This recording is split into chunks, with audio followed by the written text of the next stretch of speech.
আজকের পুরো গল্পে আমরা এমন একটা রাজ্যকে দেখব যেখানে কোনো ছেলে নেই, শুধুমাত্র মেয়েরাই বসবাস করত। এখানে রাজরানী থেকে চাকরানী পর্যন্ত সবাই মেয়ে ছিল। হঠাৎ একদিন একটা মং এসে এখানে ফেসে যায়। মং মানে হচ্ছে একজন ছেলে। তখন তাকে কিভাবে জোর করা হয়েছিল বাচ্চা দেওয়ার জন্য, সেটাই দেখতে চলেছি আজকের পুরো গল্পে। আর হ্যাঁ, তোমরা কে কোথা থেকে ভিডিওটি দেখছো তা অবশ্যই কমেন্ট করে জানিয়ে যাও। আমি পরবর্তী ভিডিওতে তোমাদের কমেন্ট পড়ে শোনাবো ইনশাল্লাহ। তো বন্ধুরা, আর বেশি স্পয়লার না দিয়ে চলো সরাসরি গল্পে ঢুকে পড়া যাক। মুভির শুরুতে আমাদের দেখানো হয় মাস্টার ট্যাং নামক একজন মংকে। মাস্টার ট্যাং তার দুজন সঙ্গী বাজি এবং শাওকে নিয়ে নদীর ওই পারে পবিত্র ধর্মগ্রন্থ খোঁজার জন্য রওনা হয়। তার এই দুজন সঙ্গী হলো এক একজন মনস্টার।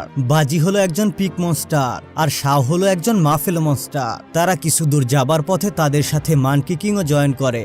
মানকি কিং এর আসল নাম হলো ভোকালো।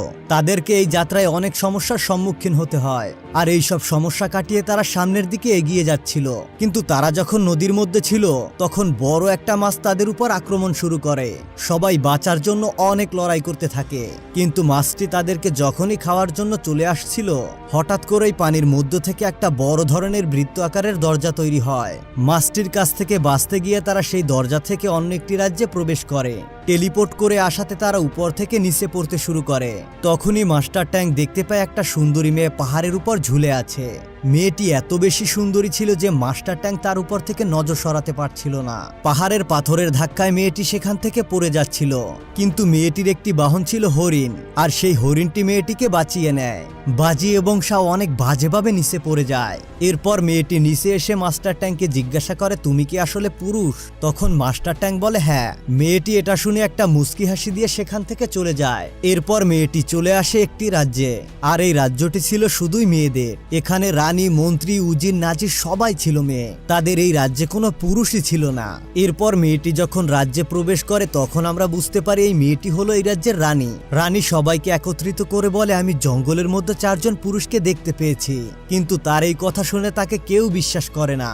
আসলে এই রাজ্যটিকে পুরো পৃথিবী থেকে আলাদা করে দেওয়া হয়েছিল, তাই এই রাজ্যের মেয়েরা কখনো কোনো পুরুষকেই দেখেনি। রানী তাদেরকে বারবার বোঝানোর অনেক চেষ্টা করে। রানী বলে, আমি নিজেই তাদের সাথে কথা বলেছি এবং তাদের সাথে দেখা করেছি, কিন্তু দাসীরা তার কোনো কথাই বিশ্বাস করছিল না। দাসীরা ভেবে নেয় রানী হয়তোবা অসুস্থ থাকার কারণে উল্টোপাল্টা বলছে।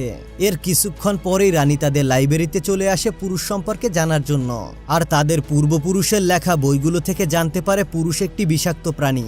এরপর রানী সেই বইয়ের কিছু ছেঁড়া পাতা দেখতে পায়। তখনই সেখানে মহারানী চলে আসে, আর মহারানী যখন 4 জন পুরুষের কথা জানতে পারে তখন সে অনেক রেগে যায় এবং সবাইকে আদেশ করে ওই পুরুষদেরকে খুঁজে বন্দি করার জন্য। এরপর দৃশ্য পরিবর্তন হলে আমরা দেখতে পাই মাস্টার ট্যাং, মানকি কিং এবং শাও মিলে রাস্তা খুঁজতেছিল। তারা এখান থেকে কি করে বের হবে সেটার জন্য। অন্যদিকে বাজি একদল মেয়ে গ্রুপের সামনে পড়ে যায়। সেখানে এতগুলো মেয়েকে দেখে বাজি একটু আবেগী হয়ে পড়ে। তখন সে নিজের রূপ পরিবর্তন করে একজন পুরুষের রূপে সেখানে উপস্থিত হয়। তখন মেয়েগুলো খুশি হওয়ার বদলে তাকে ইচ্ছে মতো মারতে শুরু করে। এরপর সে কোনো উপায় না পেয়ে আবারও আগের রূপে ফিরে আসে। এদিকে কিছু মেয়ে সিপাহী মাস্টার ট্যাং, মানকি কিং এবং শাওকে ঘিরে ফেলে। যখনই মানকি কিং তাদের উপর আক্রমণ করতে যাবে তখনই মাস্টার ট্যাং বলে মেয়েদের উপর আক্রমণ করতে হয় না। মাস্টার ট্যাং ব্যাপারটিকে শান্তিপূর্ণভাবে বোঝানোর চেষ্টা করে, কিন্তু সেই মেয়ে সিপাহীগুলো মাস্টার ট্যাংয়ের কোনো কথারই গুরুত্ব দেয় না, বরঞ্চ তাদেরকে বন্দি করে সেই মেয়েদের রাজ্যে নিয়ে আসে। তখন মাস্টার ট্যাং বুঝতে পারে এই রাজ্যটা আসলে পুরোপুরি মেয়েদের। তাদেরকে যখন রাজপ্রাসাদে নিয়ে যাওয়া হয় তখন তারা জঙ্গলে দেখতে পাওয়া সেই মেয়েটিকে আবারও দেখতে পায় এবং বুঝতে পারে এই মেয়েটি হচ্ছে এই রাজ্যের রানী। এরপর সেখানে থাকা একজন বৃদ্ধ মহিলা একটি বই খুলে সবাইকে দেখায়। সেখানে দেখা যায় একজন monk, monkey king, pig monster আসবে নীল চামড়ার লোককে সঙ্গে করে নিয়ে। আর এখানে তাদের আসার কথা ছিল অনেক আগে থেকে। মূলত তাদের পূর্বপুরুষদের বইয়ের মধ্যে একটি ভবিষ্যৎবাণী হিসাবে আগে থেকেই লেখা ছিল। এরপর সেই বৃদ্ধ মহিলা বলে, আমরা যদি বইয়ের কথা মেনে নেই তাহলে তারা 4 জন এসেছে এই রাজ্যকে ধ্বংস করার জন্য। এটা শুনে রাজ্যের সবাই আতঙ্কিত হয়ে পড়ে। তখন সেখানে মহারানী এসে তাদেরকে ফাঁসির আদেশ দিয়ে দেয়, কিন্তু রানী বলে তাদেরকে ফাঁসি দেওয়ার আগে একদিন জেলের মধ্যে বন্দি করে রাখা হোক। এখানে মহারানীও তার কথায় সম্মতি জানায়। এরপর তাদেরকে জেলের মধ্যে নিয়ে যাওয়া হয়। এরপর আমরা জানতে পারি মানকি কিং এর কাছে এমন এক পাওয়ার রয়েছে যে পাওয়ার ব্যবহার করে তারা সকল মেয়েদের সাথে লড়াই করে এখান থেকে পালিয়ে যেতে পারবে। তখন মাস্টার ট্যাং কোনো উপায় না পেয়ে মানকি কিংকে বলে, তুমি তোমার সকল শক্তি ব্যবহার করে আমাদেরকে এখান থেকে উদ্ধার করো। ঠিক তখনই মানকি কিং বড় গেটটি খুলে দেয়, আর রানী এবং তার সমস্ত দাসীরা দরজার পেছনে চাপা পড়ে যায় এবং তারা সেখান থেকে উঠে পালানোর চেষ্টা করে, কিন্তু শূন্যে থাকা একটা অদৃশ্য দেয়াল তাদেরকে বাধা দেয়, আর তারা সেখান থেকে ধাক্কা খেয়ে নিচে পড়ে যায়। সেই মহিলাদের রাজ্যের দেয়ালটি এতটাই শক্তিশালী ছিল যে মানকি কিং তার সমস্ত শক্তি দিয়েও তা ভেদ করতে পারে না। তখন মানকি কিং মাস্টার ট্যাংকে বলে, আমাদের উচিত এই রাজ্যের প্রাণীদের সাথে কথা বলা এবং তাদের কাছে এখান থেকে বেরিয়ে যাওয়ার জন্য সাহায্য চাওয়া উচিত। কিন্তু কিছুক্ষণ পরে দেখা যায় তারা কোনো উপায় না পেয়ে আবারও জেলের মধ্যে ফিরে আসে। রানীর জ্ঞান ফেরার পর সে তাদের কাছে চলে আসে। এরপর রানী মাস্টার ট্যাংকে জিজ্ঞাসাবাদ শুরু করে, আর অন্যদিকে দাসীরা বাকিদেরকে জিজ্ঞাসাবাদ শুরু করে। রানী জিজ্ঞাসাবাদের এক পর্যায়ে মাস্টার ট্যাংকে বলে, আমি আপনাকে পছন্দ করি এবং আমি আপনাকে ভালোবেসে ফেলেছি। মাস্টার ট্যাং এই ধরনের কথা শুনে একটু চমকে যায়। তখন সে রানীকে বলে, আমি কখনো কাউকে ভালোবাসতে পারি না, কারণ আমি একজন মং। মাস্টার ট্যাং তার যাত্রার সময় লেখা ছোট্ট বইটি রানীকে দিয়ে বলে, আমি আমাদের পবিত্র ধর্মগ্রন্থ খোঁজার জন্য নদীর ওপারে যাচ্ছিলাম। এরপর দেখা যায় তাদের ওখানে মানকি কিং চলে আসে। মানকি কিং এসে রানীর কাছে জানতে চায় তারা এখান থেকে কিভাবে বের হতে পারবে। রানী বলে, তুমি যদি আমার একটা কাজ করে দাও তাহলে আমি তোমাকে অবশ্যই সাহায্য করব। ঠিক তখনই সেখানে মহারানী চলে আসে এবং রানীকে মনে করিয়ে দেয় তাদের চারজনকে আগামীকাল মেরে ফেলা হবে। পরের দিন সকালবেলা তাদেরকে মৃত্যুদণ্ড দেওয়ার জন্য নিয়ে আসা হয়। তখন রানী সিপাহীদের ছদ্মবেশ নিয়ে সেখানে এসে তাদেরকে বলে, আমি আসল তীরগুলোকে পাল্টে নকল তীরে বদলে দিয়েছি। তোমাদের উপর যখন তীর চালানো হবে তখন তোমরা মৃত্যুর অভিনয় করবে। এরপর প্রথমে তীর চালানো হয় শাওয়ের উপর। এতে শাও অনেক ভালোভাবেই মরার অভিনয় করে। যখন মাস্টার ট্যাংয়ের উপর তীর চালানো হয় তখন সে মরার অভিনয় করতে পারে না। এটা দেখার পর তার পাশে থাকা শাও তার হাত থেকে একটা পাথরের টুকরো মাস্টার ট্যাংয়ের দিকে ছুঁড়ে মারে, আর সঙ্গে সঙ্গে মাস্টার ট্যাংও বেহুশ হয়ে যায়। এরপর মানকি কিং এর উপর তীর চালানো হলে সেও খুব ভালোভাবে অভিনয়টা করে নেয়। এরপর যখনই বাজির ওপর তীর ছোড়া হবে তখন মহারানী আদেশ করে তীর বদল করার জন্য, কারণ বাজি দেখতে অনেকটা অসুন্দর ছিল, আর এই রাজ্যে অসুন্দর হওয়া একটা কলঙ্কের ব্যাপার। এরপর বাজির উপর অনেকগুলো তীর ছোড়া হয়, কিন্তু বাজি যেহেতু মনস্টার ছিল তাই তাকে মারা এতটাও সহজ ছিল না। এরপর মহারানী সিপাহীদের আদেশ করে তাদেরকে নদীতে ফেলে দেওয়ার জন্য। তারপর তাদেরকে সেখানে ফেলে দেওয়া হলে কিছুক্ষণ পরে রানী সেখানে চলে আসে। এরপর রানী সেখান থেকে তাদেরকে একটি পবিত্র জায়গায় নিয়ে আসে। রানী তাদেরকে এটাও জানায় এই রাজ্য থেকে বের হওয়ার সঠিক রাস্তা সে নিজেও জানে না, কারণ বহু বছর ধরে এই রাজ্য থেকে কেউ কখনো বাহিরে যাওয়ার চেষ্টা করেনি। তবে রানীর মধ্যে এতটুকু বিশ্বাস ছিল তাদের পুরনো বইতে যে কয়টা পাতা ছেঁড়া ছিল সেখানে হয়তোবা তাদের এই রাজ্য থেকে বের হবার রাস্তার কথা লেখা ছিল। এরপর মানকি কিং বলে, তোমাদের হয়তোবা কোনো একটা পবিত্র জায়গায় সেই বইয়ের পৃষ্ঠাগুলো সংরক্ষণ করা থাকতে পারে। এরপর মানকি কিং তার সমস্ত শক্তি ব্যবহার করে হারিয়ে যাওয়া বইয়ের পৃষ্ঠাগুলো খুঁজতে থাকে। অল্প কিছু সময়ের মধ্যে মানকি কিং সেই পৃষ্ঠাগুলোকে পেয়ে যায়। এরপর সেই বইয়ের পাতাগুলো এনে মানকি কিং মাস্টার ট্যাংয়ের কাছে দেয়, আর মাস্টার ট্যাংও বুঝতে পারে যে এই মেয়েদের রাজ্যের ভালোবাসার আসল মানে বুঝতে পারবে, সে এখান থেকে বের হবার জন্য আসল রাস্তা খুঁজে পাবে। এগুলো দেখার পর মাস্টার ট্যাং বলে, ভালোবাসা সম্পর্কে আমার তেমন কোনো ধারণা নেই। এগুলো শোনার পর পাশে থাকা একজন দাসী তাকে বলে, এই রাজ্যের একজন রানীর সঙ্গে একজন ওয়াটার বয়ের ভালোবাসা হয়েছিল, যে ওয়াটার বয় ছিল অন্য কোনো রাজ্যে। যেহেতু তারা দুজন আলাদা পৃথিবীর ছিল তাই তারা চাইলেও ফিজিক্যালি মিট করতে পারতো না, তাই তারা একসময় মেন্টালি মিট করতে শুরু করে। এরপর কি হয়েছিল এখন পর্যন্ত তারা কেউ কিছু জানে না। কিছুক্ষণ পর আমরা দেখতে পারি মাস্টার ট্যাং, বাজি এবং শাওয়ের পেট ফুলে যায়। তখন তাদেরকে দেখে সবাই হাসতে শুরু করে আর বলতে থাকে, তোমরা এই পবিত্র জায়গার পানি খেয়ে ফেলেছো, তাই তোমরা সবাই প্রেগনেন্ট হয়ে গিয়েছো। আর এই ঘটনার মাধ্যমে আমরা জানতে পারি যে এই রাজ্যে যত মেয়ে আছে তারাই পবিত্র জায়গার পানি খেয়ে বাচ্চার জন্ম দেয়। তখন রানী তাদেরকে বলে, তোমাদের বাচ্চা হতে আর মাত্র 9 দিন সময় বাকি আছে। তখন পাশে থাকা একজন দাসী বলে, আমি এমন একজন মহিলাকে চিনি যে কিনা এই প্রেগনেন্সির সমস্যা সমাধান করতে পারবে, আর তার কাছে এমন একটা ঔষধ রয়েছে যেটা কিনা এই প্রেগনেন্সি নষ্ট করে দিতে পারে। এরপর মানকি কিংকে দায়িত্ব দেওয়া হয় সেই ঔষধ নিয়ে আসার জন্য। মানকি কিং অনেক খোঁজাখুঁজি করার পর সেই মহিলাকে পায়। এরপর মানকি কিং মহিলার কাছে এসে প্রেগনেন্সি নষ্ট করার ঔষধটি চায়। তখন সেই মহিলাটি বলে, প্রেগনেন্সি নষ্ট করার ঔষধ বানাতে আমার প্রায় 100 বছর সময় লাগবে। কিন্তু মানকি কিং তার কোনো কথা না শুনে বারবার মহিলার কাছে ঔষধটি চাইতে থাকে। তখন মহিলাটি বলে, তুমি যদি আমাকে মন থেকে কষ্ট দিয়ে আমার চোখের পানি বের করতে পারো তাহলে সেই চোখের পানি প্রেগন্যান্সি নষ্ট করার কাজে লাগবে। এরপর মানকি কিং তার জীবনের করুণ কাহিনী শোনায়। মানকি কিং বলে, আমি একসময় খুব খারাপ একজন লোক ছিলাম, আর একটা সময় আমি এক তান্ত্রিকের সাধনা নষ্ট করে দিয়েছিলাম। তাই সে রাগের বশবর্তী হয়ে আমাকে অভিশাপ দিয়ে মানকি কিং এ রূপান্তরিত করে দেয়। আর ঠিক তখনই মাস্টার ট্যাং আমাকে তার শিষ্য বানিয়ে নেয়। এরপর থেকে আমি সিদ্ধান্ত নিয়েছিলাম আমি কখনোই মাস্টার ট্যাং এর সাথে বেইমানি করব না। আর এই গল্পটি শোনার পর মহিলাটি অনেক ইমোশনাল হয়ে যায়।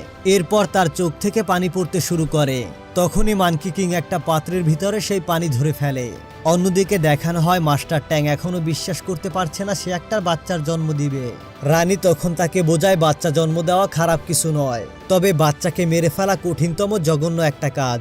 এগুলো শোনার পরে মাস্টার ট্যাং একটু ইমোশনাল হয়ে পড়ে আর সে সিদ্ধান্ত নেয় যে সে বাচ্চার জন্ম দিবে।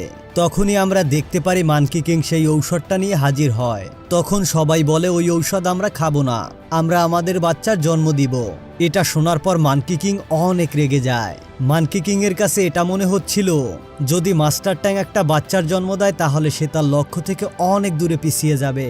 এরপর মানকি কিং তার পাওয়ার ব্যবহার করে সেখানে থাকা সবাইকে ফ্রিজ বানিয়ে দেয়। এরপর বাকি তিনজনকে সে বাচ্চা নষ্ট করার ঔষধ খাইয়ে দেয়।